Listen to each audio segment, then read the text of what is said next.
Bonjour à toutes et à tous, bienvenue sur Diagonaliste, le podcast consacré à la longue distance à vélo et notamment en diagonale de France. Ici, on parle d'endurance, de gestion, de patience, de doute, parfois, et de ces kilomètres qui transforment celles et ceux qui les parcourent. Je suis Marc Jacquemont et à chaque épisode, je tends le micro à des femmes et des hommes qui choisissent de rouler loin, longtemps, souvent dans la discrétion. Aujourd'hui, nous partons à la rencontre de Danielle. Bonjour Danielle, merci de participer à ce podcast. Avant de revenir sur ton parcours, est-ce que tu peux nous dire un peu plus qui tu es ? Oui, bonjour, donc je suis Daniel Ducret, je suis retraité, j'ai 66 ans et j'ai fait du vélo depuis l'âge de 18 ans dans des clubs cyclotourisme sur plusieurs endroits. Oui, donc j'ai commencé, alors on va dire vraiment de la longue distance en 2011 avec un Paris-Brest-Paris. Et j'ai, à l'intérieur du club, à Bourg-en-Bresse, j'avais un copain qui faisait des diagonales et nous avons tous les ans une petite revue et je lisais ses comptes rendus de diagonales parce que lorsqu'on fait une diagonale, il y a aussi un compte rendu et ça me donnait envie en lisant ses comptes rendus, ça me donnait vraiment, j'étais émerveillé, j'avais envie d'en faire. Donc en 2013, il m'a invité à un repas des diagonalistes en fin d'année où ils remettent les carnets de route de l'année qui s'est écoulée. Et donc j'ai fait la rencontre d'une personne qui était bien plus jeune que moi à ce moment-là, qui avait 35 ans, moi j'en avais 52. Et donc, il m'a proposé de faire, au mois de juillet l'année suivante, en 2014, de faire une diagonale Menton, non, dans l'autre sens, Brest-Menton. La royale, la plus Donc, longue, tout de suite. voilà. Et donc, j'ai accepté. Et auparavant, on a fait deux brevets de longue distance à Grenoble chez Jean-Philippe Battu, un brevet de 200 km et un brevet de 300 km. Le seul problème, entre guillemets, c'est que lui roulait sur un vélo un peu spécial, un vélo Moulton. Donc c'est un genre de mini-vélo avec des petits trous et un plateau de 55. Donc sur le 200 et sur le 300, il était jeune et fort, donc ça ne posait aucun souci. Sauf que une diagonale, c'est l'addition de quatre, surtout une Menton, Brest-Menton, c'est comme si on faisait 4 fois de suite un 300 km. Et donc, pendant 2 jours, ça s'est pas trop mal passé, mais le lendemain du troisième jour à Montluçon, il était complètement cuit. Et il m'a dit, écoute, Daniel, j'abandonne. Il habitait Lyon, donc c'était relativement simple pour lui de rentrer de Montluçon à Lyon. Donc, j'ai continué tout seul.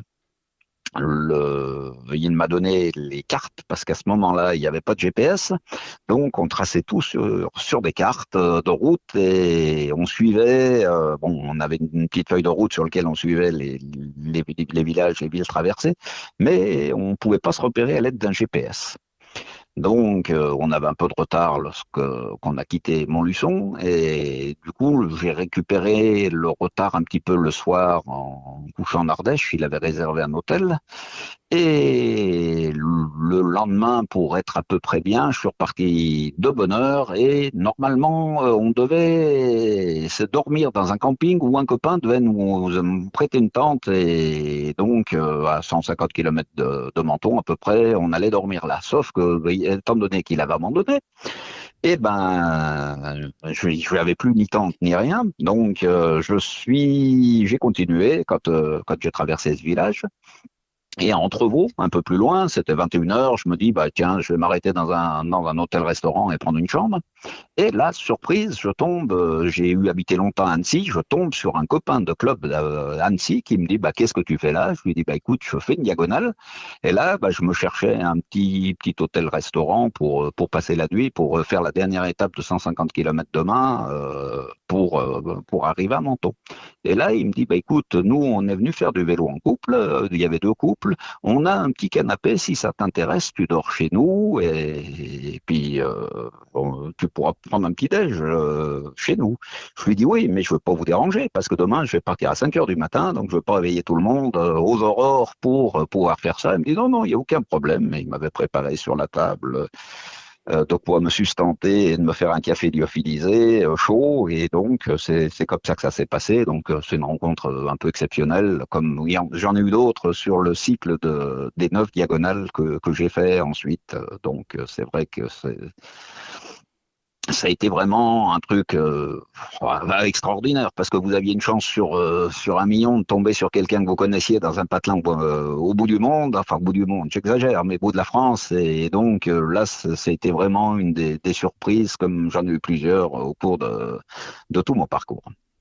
Donc, si je reviens un peu en arrière, Daniel, donc cette première diagonale Moulton, donc tu l'as dit, hein, c'est un vélo pliant avec un guidon de Oui, route, hein, c'est un vélo de route oui, mais pliant voilà. miniature, hein. Mais plié en miniature, style vraiment mini-vélo, comme on le voyait à l'époque, et Mhm, des roues de mini-vélo, donc des petites roues, ce qui fait qu'automatiquement, on dépense plus d'énergie mhm, pour faire avancer, puisque alors il y a des personnes qui seront plus douées que moi en mathématiques ou en physique qui diront qu'un tour de roue de 700, ça va faire développer tant de mhm, mètres. Un tour de roue de vélo Moulton, ça en fait beaucoup moins. Et donc, il faut faire beaucoup plus de tours de pédale. Donc, du coup, beaucoup plus de fatigue. Autant sur 300 km, il m'avait bluffé, mhm, autant mhm, sur mhm. une addition comme ça de plusieurs fois 300 km, là, la fatigue C'était plus s'est difficile, accumulée. hein. Et alors, si je prends Voilà. cette première diagonale, vous êtes parti. Alors, d'abord, tu es arrivé à Menton. Première diagonale, tu pars à deux, vous partez à deux, tu arrives tout seul, tu arrives à Menton. Une Oui. satisfaction quand même de la finir, cette première diagonale. Oui, parce que bon, c'est un défi. À partir du moment où on s'inscrit pour faire un défi, on a envie d'aller jusqu'au bout. Donc le mental joue énormément parce qu'on est parti. Alors on a enchaîné une première nuit complète avec, puisque bon, je connaissais pas, j'étais néophyte. Il m'avait dit que le fait de faire une nuit complète permettait vraiment de se donner une marge au niveau délai et donc d'être pratiquement assuré d'arriver au bout, sauf grosse catastrophe. Donc c'est vrai on est parti à 20 heures en arrivant à 18 heures à peu près. Donc parti le matin de Bourg-en-Bresse aux alentours de 7 heures du matin, arrivé aux alentours de 18 heures à peu près, manger un petit peu, pointer au commissariat et enchaîner la nuit à 20 heures en plus en partant. Pourtant on était début juillet, on a eu de la pluie toute la nuit, donc c'était pas forcément facile. J'avais dans un sac à dos, pour l'anecdote, bon, des affaires de rechange, évidemment, parce que quand on part pour 1200, un cuissard et tout, c'est bien. Sauf que comme il avait plu, ça avait quand même traversé un petit peu et j'ai eu de la chance. J'avais une serviette éponge au sommet du sac et là, ça m'a permis de faire en sorte que les vêtements du dessous ne soient pas bouillés, donc de pouvoir se changer. Ça aurait pas été très confortable de rouler avec des cuissards mouillés sur 1200 km. Et donc, tu m'as dit que c'était son choix de faire une nuit complète d'abord. Et de fait, votre première étape a fait combien de kilomètres en partant à 20 heures? Vous êtes arrêté, vous avez fait Euh, combien de kilomètres cette première étape? Eh ben alors là, on a dû faire à peu près 400 km, quelque chose comme ça. Il me semble qu'on avait dormi aux alentours d'Angers D'accord. sur la première étape. Ok. Donc ça, c'est quand même ta signature de diagonale. Je fais une première nuit sur la route. Et il me semble que tu as une diagonale, je crois que c'est Strasbourg-Perpignan, où tu as enchaîné les nuits. C'est ça? Tu as fait nuit Oui, sur voilà. nuit sur Alors nuit? bon, travaillant, c'est vrai que je posais le moins de jours de congé possible, puisque bon, mon épouse m'a jamais posé de soucis comme ça, mais je voulais pas non plus poser toutes mes vacances à partir seul pour mon plaisir. Donc, c'est vrai que j'essayais de prendre le minimum de temps en congé, et donc. Le Strasbourg-Perpignan, c'est celle que j'ai le moins aimée parce que j'habite Bourg-en-Bresse. Et donc, j'ai fait une première étape en partant aux alentours de 16 heures de Strasbourg jusqu'à Bourg-en-Bresse chez moi, où donc je me disais que j'allais, bon, à la fois me changer et tout. De nuit, hein. Il y a Euh, aussi de nuit, ton voilà. étape de nuit. Donc je suis parti à 16 heures, je suis arrivé le lendemain à 14 heures à Bourg-en-Bresse. 14 heures, bon, j'ai mangé à la maison, je me suis changé, douche, dormi un petit peu, mais en dormant à 14 heures, alors que d'habitude, quand j'enchaînais une nuit, j'allais jusqu'à 20 heures le lendemain matin. Mais là, bon, dormant à la maison, je suis reparti à 21 heures pour enchaîner une deuxième nuit, et là, j'ai fait de nouveau 400 km pour aller jusqu'à Montpellier. Donc, 2 nuits consécutives, quasiment, puisque en repartant 21h, il faisait jour encore au moment où je suis parti. J'ai eu toute la nuit pour rouler, jusqu'au lendemain, à peu près 18h. Et bon, je me suis recouché à peu près vers 20h. Là, j'avais dormi chez la mère de ma belle-fille et ils annonçaient énormément de vent de face défavorable pour rejoindre Perpignan. Donc, du coup, je suis reparti à 1h du matin en me couchant, enfin après 20h, puisqu'à 20h on mangeait, donc à 21h à peu près, dormi encore 3 heures ou quelque chose comme ça. Je suis reparti et donc arrivé à Perpignan en fin de matinée, mais en enchaînant quasiment à 3 heures près, 3 nuits consécutives. Donc c'est vrai qu'au niveau du paysage, c'était bon, même si je roulais quand même le jour, puisque je suis arrivé un coup à 14 heures, un coup à 18 heures, donc j'ai quand même roulé une partie du jour, plus arrivé en gros à midi à Perpignan, donc il y avait quand même un peu de jour. J'ai pas roulé que de nuit, mais du coup, c'est vrai que j'ai moins apprécié parce que c'était quasiment que de la nuit. Enfin, pas que de la nuit, mais beaucoup de nuit, donc c'est vrai que maintenant on voit moins les choses. Bon, c'est pas désagréable de rouler la nuit parce que vous voyez d'autres choses, des fois des animaux un petit peu, vous voyez, mais bon, il y a moins de circulation aussi, mais d'un côté, on va moins vite parce que justement, on voit moins bien la route, même si l'éclairage, bon, j'avais quand même frontal, lampe sur le vélo, enfin, j'avais 3 éclairages, mais malgré tout, vous voyez pas à 100 mètres, vous voyez à quelques dizaines ou 22 mètres, donc vous êtes obligé d'être un peu plus prudent. Et Mais bon, le manque de fatigue comme ça ne t'a jamais joué des tours, de grands coups de mou, le corps te dit stop, repose-toi? alors, sur celle-là, non, parce que je me suis arrêté des fois une dizaine de minutes ou une quinzaine de minutes dans un abri de bus, mais c'est arrivé une seule fois dans toute ma carrière, entre guillemets, où, pareil, j'avais travaillé, alors c'était un samedi, j'avais travaillé jusqu'au vendredi soir, 18 heures. Le lendemain matin, on allait à Hendaye pour faire Hendaye-Strasbourg. Donc, parti très tôt le matin parce qu'il fallait prendre un train à 6 heures du matin à une cinquantaine de kilomètres, une quarantaine de kilomètres. Donc, arrivé là c'était avec un collègue, arrivé à pratiquement 19 heures en Daille, on est reparti dans la foulée.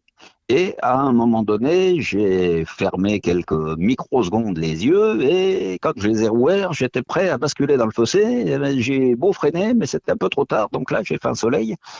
Et c'est la seule fois, on va dire, où j'ai eu un souci de nuit. D'accord. L'avantage peut-être de faire des nuits, c'est que tu évites des réservations d'hôtel vu que tu dors pas. Comment tu fais? Et effectivement, de ce côté-là, c'est économique. Non, mais si, je prends quand même des hôtels. Mais alors, j'ai, comment dire, une particularité, c'est que beaucoup réservent des hôtels. Moi, j'ai jamais réservé sur des diagonales, sur des eurodiagonales. Donc, on va à l'étranger, c'est un peu différent. Où là, déjà, les parcours sont plus courts. Donc là, oui, je réserve. Mais sur une diagonale, j'ai jamais réservé parce que, comment dire, si on a des conditions climatiques exceptionnelles avec un vent dans le dos, vous allez vous arrêter à 17 heures en se disant, bon, ben voilà, je suis arrivé à l'endroit où j'ai réservé. Si vous avez un vent de face, ce qui est arrivé par exemple sur un Dunkerque-Hendaye, où tous les jours j'avais une quarantaine de kilomètres de moins que ce que j'avais prévu sur ma feuille de route.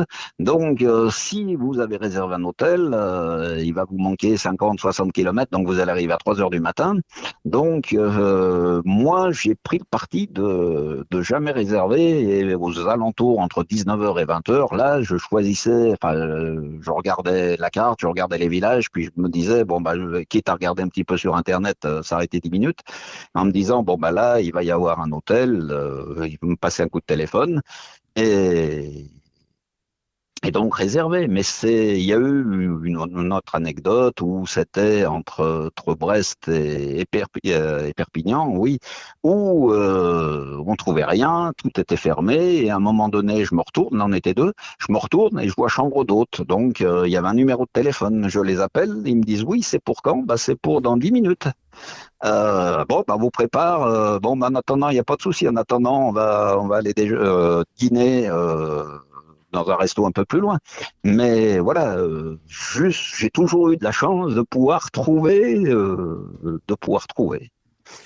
Il me semble que tu Et as fait, pardon, beaucoup de bonnes rencontres, hein. Tu dis ça, tu as eu plutôt un oui, bon feeling dans toutes tes diagonales avec les gens. oui, bah sur la diagonale où je disais que j'avais fait un petit soleil, à un moment donné, c'était bon, j'étais avec un copain de club qui était bien plus costaud que moi. Nous étions partis de nuit, première étape à 480 km et 5000 mètres de dénivelé. On avait prévu de dormir à une trentaine de kilomètres. Bon, il nous aurait fallu, il était déjà 20 heures et quelques. Bon, on aurait été à 21h30 à peu près. Il fallait encore une heure et demie. Sauf que on voyait l'orage arriver.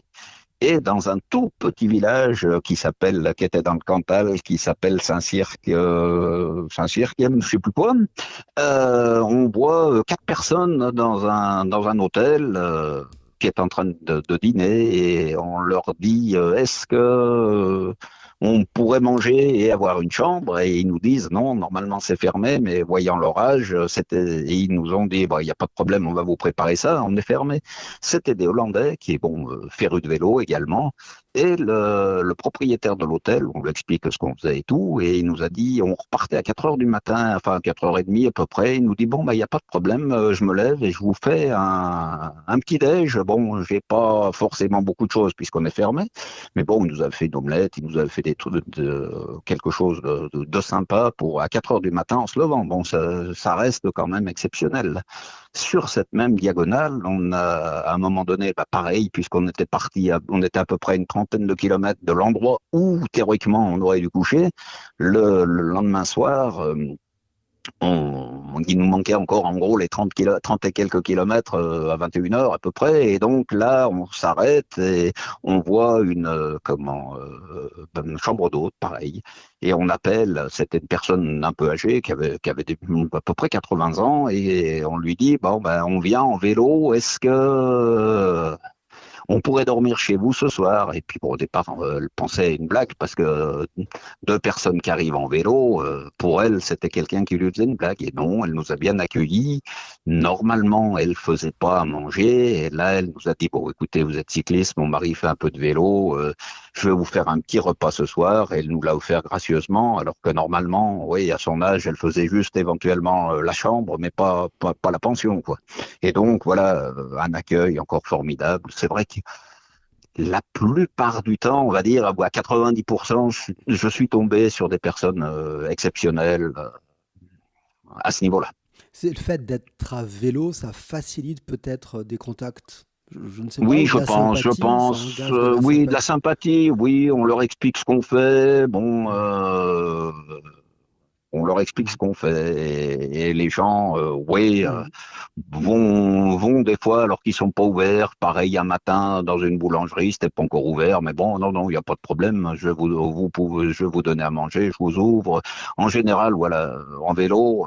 Puis bon, c'est pareil, faut rester humble, faut pas non plus, voilà.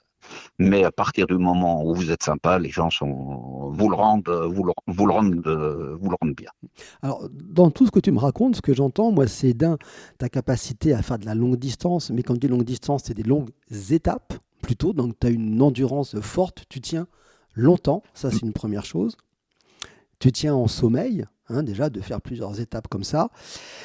Et tu me disais aussi que une fois tu as fait deux diagonales, tu avais prévu aussi deux diagonales parce que rejoindre un point de départ ou revenir, c'est jamais facile. Et il me semble que pour toi, la SNCF, c'est à la fois un ami, à la fois un ennemi. Et je trouve que ces deux anecdotes sont rigolotes. Est-ce que tu peux nous dire par rapport à la SNCF? Ah, voilà, alors à la SNCF, en 2018, je voulais faire Dunkerque-Menton. Donc, je vais chercher un TER, puisqu'à ce moment-là, ils prenaient déjà plus les vélos dans les TGV. Donc, j'arrive à la gare de Mâcon, à une petite quarantaine de kilomètres. Je monte dans le train.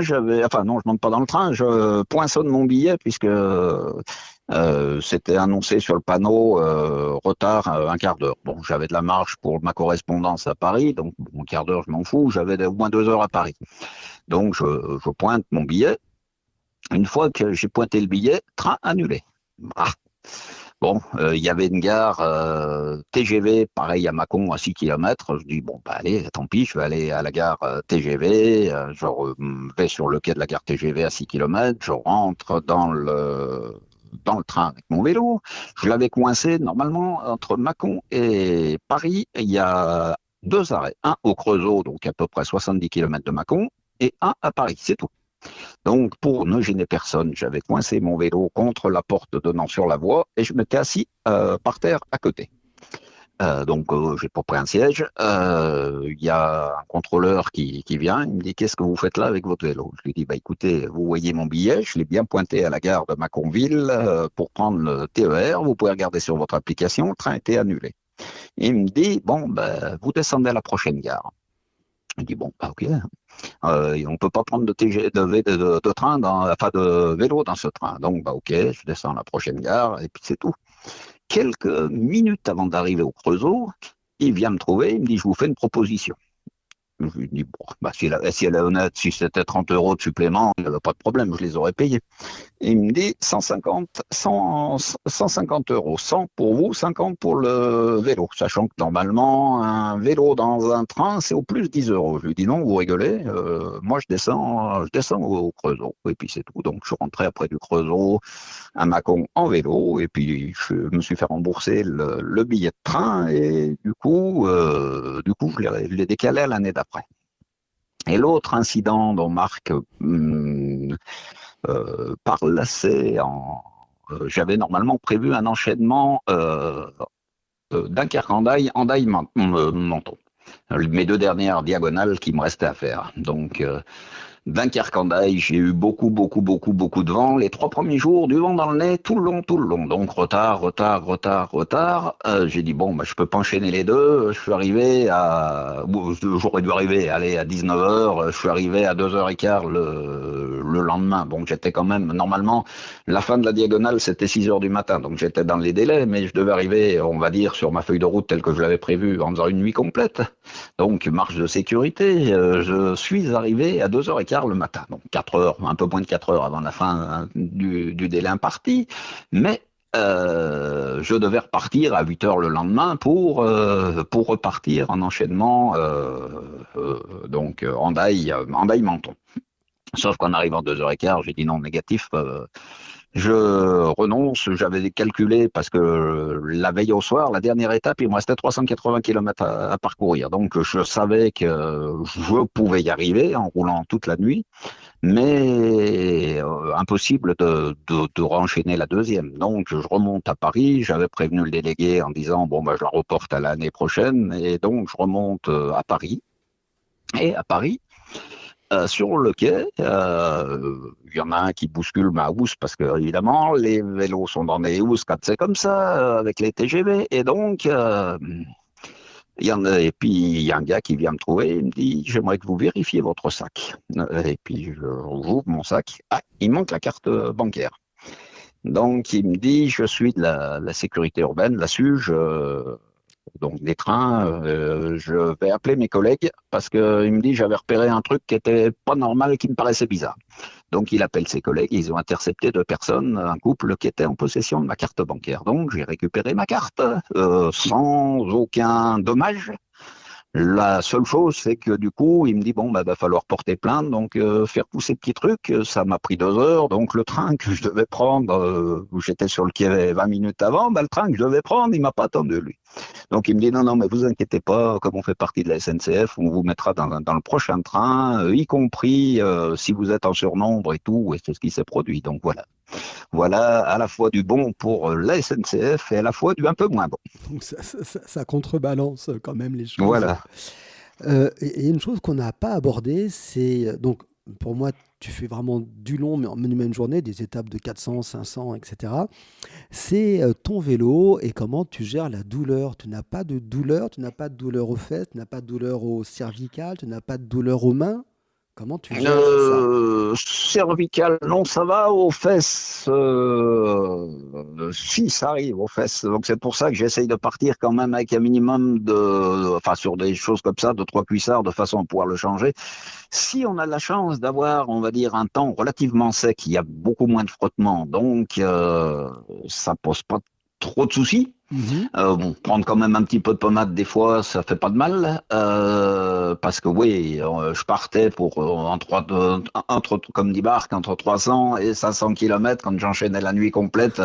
Ça veut dire que quand je partais, en général, des fois sur la première étape, je partais à 15 heures, j'enchaînais toute la nuit, toute la journée du lendemain jusqu'à 20 heures à peu près. Donc ça faisait 24, 25, 26 heures de vélo. Bon, avec quelques coupures, mais malgré tout, vous changez pas le cuissard et tout. Mhm. Donc c'est vrai que si ça pouvait être un peu délicat. Mais bon, pour l'anecdote, j'avais un copain normand qui en a fait une avec moi.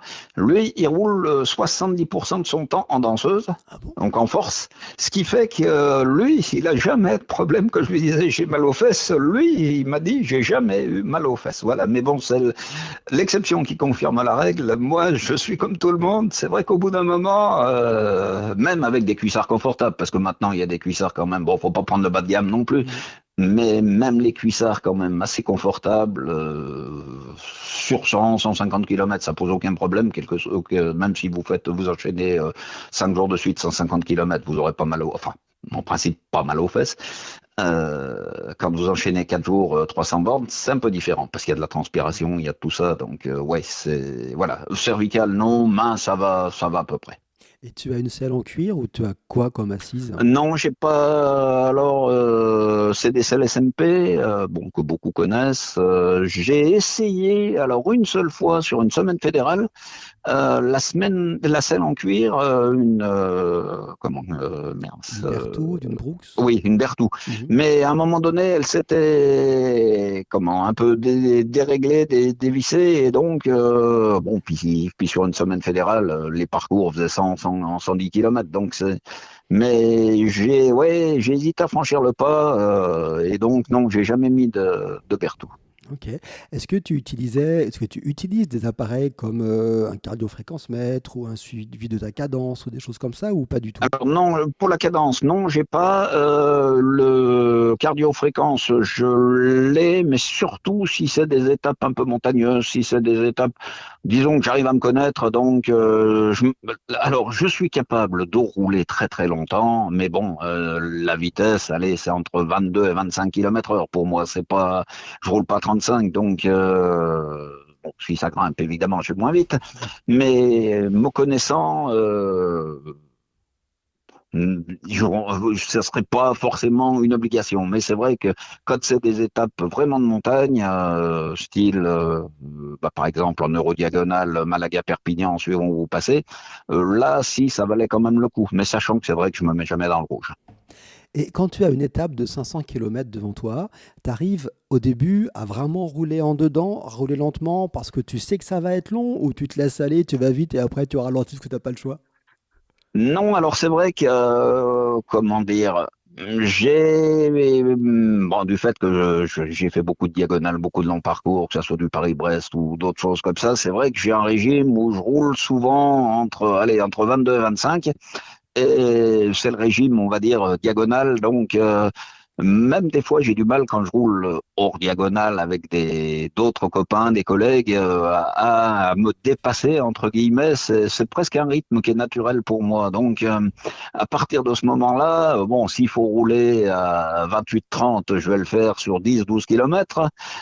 Mais c'est vrai que chasser le naturel, il revient au galop, donc je vais progressivement redescendre à mon allure, on va dire, de croisière. Bon, si c'est relativement plat, Mhm. ça peut être 25-27, mais ça sera pas beaucoup, beaucoup plus haut. Et là, du coup, c'est vrai que je suis capable d'enchaîner des heures et des heures sans trop de fatigue. Donc même si tu as de l'énergie, tu régules assez vite à ton rythme diagonal parce que tu sais que tu vas durer longtemps. Oui, voilà, tout à Ok. fait, tout à fait. Est-ce que tu roules en sandales comme tout diagonaliste ou pas? Ah non, non, Non? non, je roule avec des chaussures. C'est vrai que j'ai des copains qui l'ont fait, puisque bon, j'ai fait aussi beaucoup de voyages itinérants, style Vel Europe et tout ça, où j'avais des copains qui en avaient, surtout dans les pays entre guillemets chauds. Mais j'ai jamais essayé. Donc non, je roule avec des chaussures, des chaussettes, mais des chaussures classiques. Ok. Tu m'as quand même raconté quelque chose sur lequel j'aimerais revenir. C'est un réparateur, je sais pas comment ça s'appelle, un grande surface de réparation qu'on va appeler Decathlon, qui t'ont quand même Oui. rendu Sacrément service, il me semble. Je pense qu'il faut leur rendre Oui, hommage. voilà. Alors, c'est vrai que j'avais voulu enchaîner alors deux diagonales Brest, non, Strasbourg-Brest et Brest-Perpignan. La première seule et la deuxième avec un copain de Normandie, celui qui roule souvent en danseuse. Et ce jour-là, en montée, ça frottait, donc je regarde et en fait, il était avec moi et il me dit, non, mais ton moyeu arrière est cassé. Et donc, il me dit, bah écoute, t'enlèves, tu desserres carrément les freins. On avait enlevé les patins.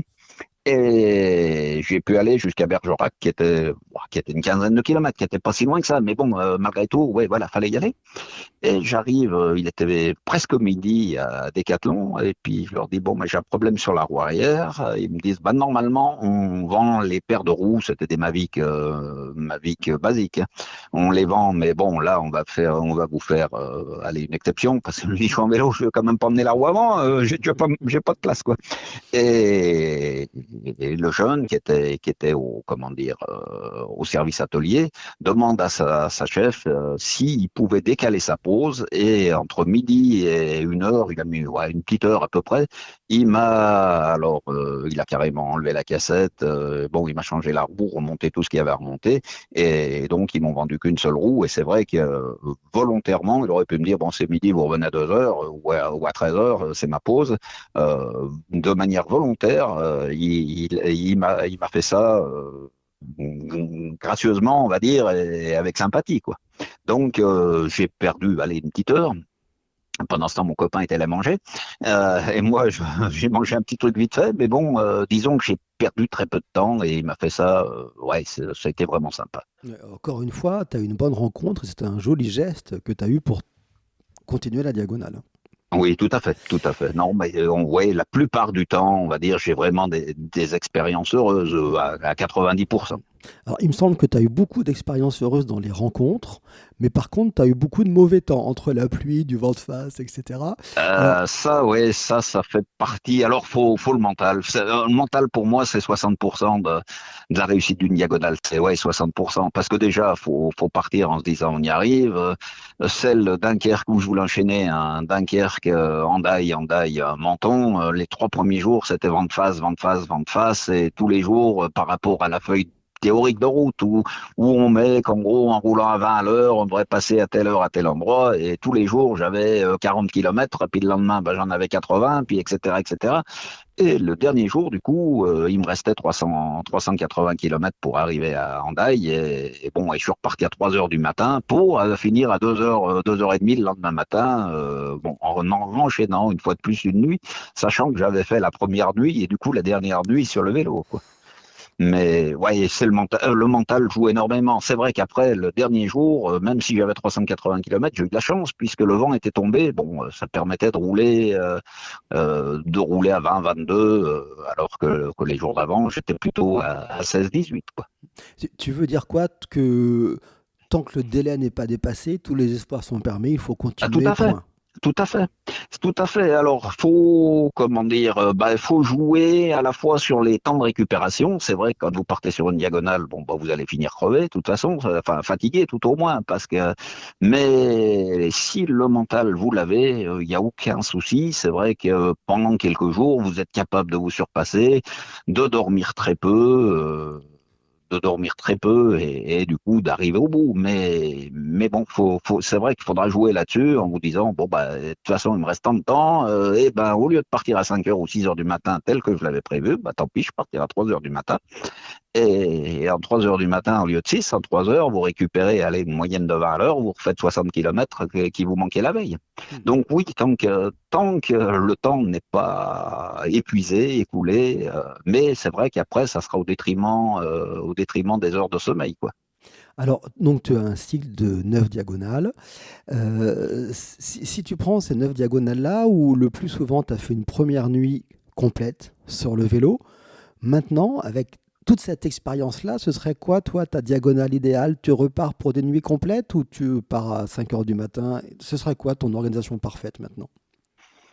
Je pense que je referai la même chose avec une nuit, mais au lieu de, bon, maintenant que je suis en retraite, au lieu d'arriver à 15 heures, sortir à 15 heures du train, puis à monter à 15h30 sur le vélo, j'arriverai peut-être la veille à 19 heures, je me passerai une bonne nuit de sommeil dans un hôtel, et puis quitte à repartir éventuellement à 15 heures, mais en ayant quand même pu récupérer beaucoup la veille.